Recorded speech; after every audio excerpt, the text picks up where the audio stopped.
తెలంగాణలో వరి ధాన్యం కొనుగోళ్ల రగడ మరింత ముదిరింది. కొనుగోలు కేంద్రాలలో వడ్లు అమ్ముకోలేక అన్నదాతలు నానా అవస్థలు పడుతుంటే ముఖ్యమంత్రి రేవంత్ రెడ్డి గారికి కనీస సొయ్యి కూడా లేదంటూ తెలంగాణ రక్షణ సేన అధ్యక్షురాలు కల్వకుంట్ల కవిత గారు తీవ్ర స్థాయిలో మండిపడ్డారు. అయినా కానీ కాలంలో వస్తున్న వర్షాలకు కళ్ళంలోనే ధాన్యం తడిసిపోతుందని ప్రభుత్వం వెంటనే స్పందించి ప్రతి గింజను కొనుగోలు చేయాలని ఆమె డిమాండ్ చేశారు. 50-60 రోజుల నుంచి ఇబ్బంది జరుగుతున్న ముఖ్యమంత్రి గారు వ్యవసాయ శాఖ మీద రివ్యూ చేయకపోవడం అనే దారుణం.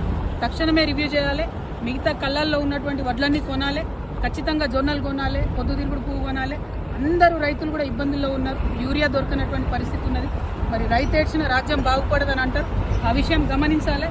తెలంగాణ రాష్ట్రంలో రైతులు పండించినటువంటి పంటకు తగినటువంటి విలువ లేనటువంటి పరిస్థితి ఉంది.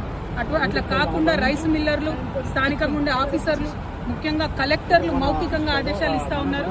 కొన్నటువంటి ప్రతి రైస్ని కూడా, ప్రతి వరిని కూడా వడ్లను గ్రేడ్ ఏ కాకుండా మరి నాన్ గ్రేడ్ కింద కొంటున్నారు. దానివల్ల రైతులకు అపారమైనటువంటి నష్టం జరుగుతుంది. కాబట్టి అట్లా జరగకుండా మరి నిర్మూలించాలని చెప్పి మేము డిమాండ్ చేస్తున్నాం. జై తెలంగాణ.